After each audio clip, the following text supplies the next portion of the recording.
तेज धूप पहले से गर्म पड़ी जमीन को और ज्यादा तपाने में लगी हुई थी।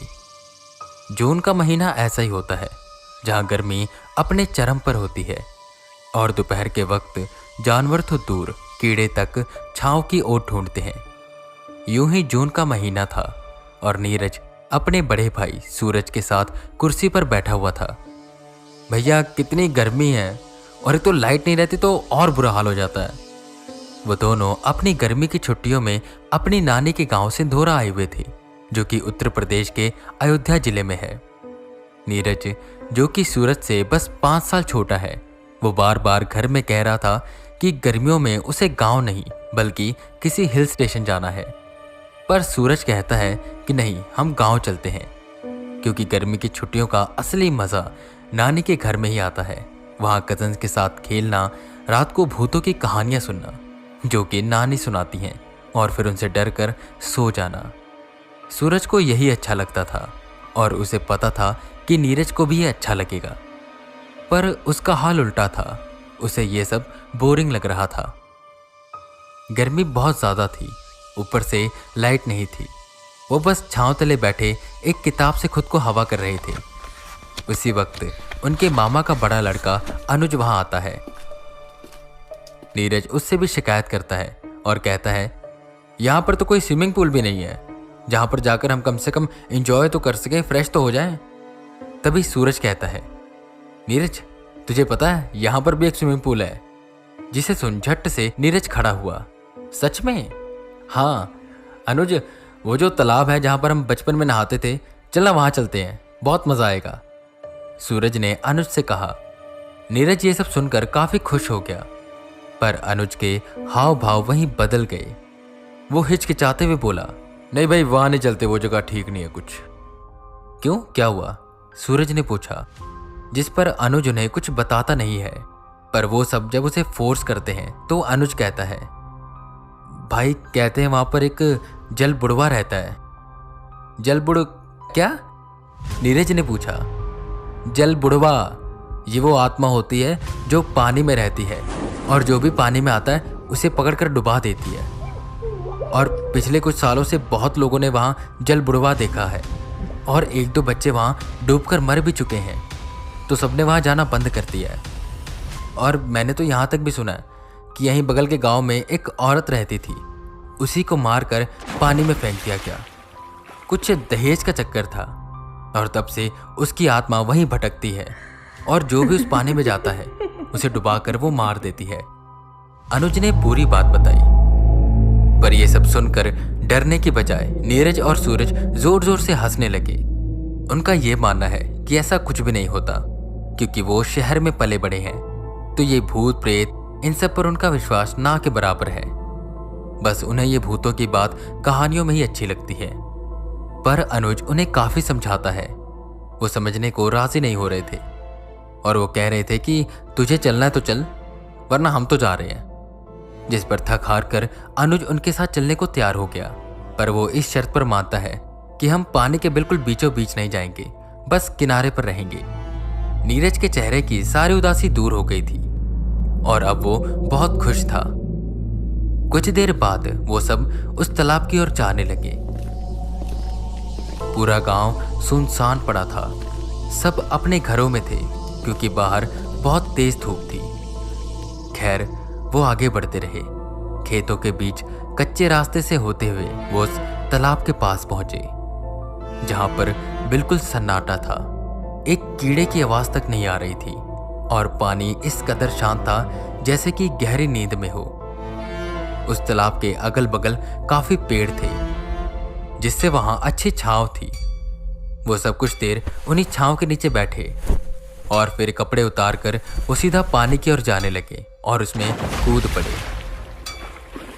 अनुज काफी डरा हुआ था, वो बस किनारे किनारे पर था। पर नीरज और सूरज बार बार बीच की ओर जा रहे थे। अनुज उन्हें रोकता है, पर वो सुनते नहीं। धीरे धीरे कर नीरज बिल्कुल बीचों बीच पहुंच जाता है। उसका मुंह दूसरी तरफ था कि उसके पैरों को किसी ने छुआ। उसने मुंह पानी के अंदर डाल के देखा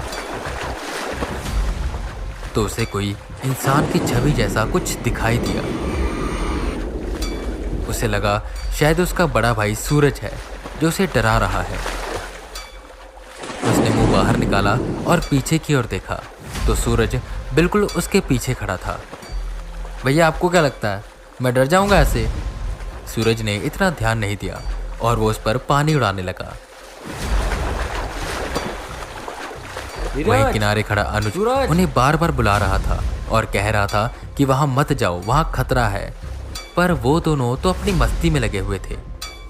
नीरज सूरज पर पानी उड़ा रहा था कि तभी सूरज के पैरों को किसी ने पकड़ा और खींचा। सूरज ने एक झटके से अपना पैर छुड़ाया और नीचे की ओर देखा तो उसे भी वहां इंसानी छवि दिखाई दी। ये नीरज तो हो नहीं सकता, वो तो मेरे सामने खड़ा है और अनुज किनारे पर खड़ा है, तो ये कौन? वो भी ये सब सोच ही रहा था कि उसे अनुज के चिल्लाने की आवाज आई। सूरज, तुम दोनों मेरी बात मान क्यों नहीं रहे हो? चलो चलते हैं यहाँ से। सूरज के कान में पानी चला गया था तो वो साफ साफ कुछ सुन नहीं पा रहा था कि तभी नीरज जोर से चिल्लाया और बोला, भैया मेरे पैर को किसी ने खींचा भी।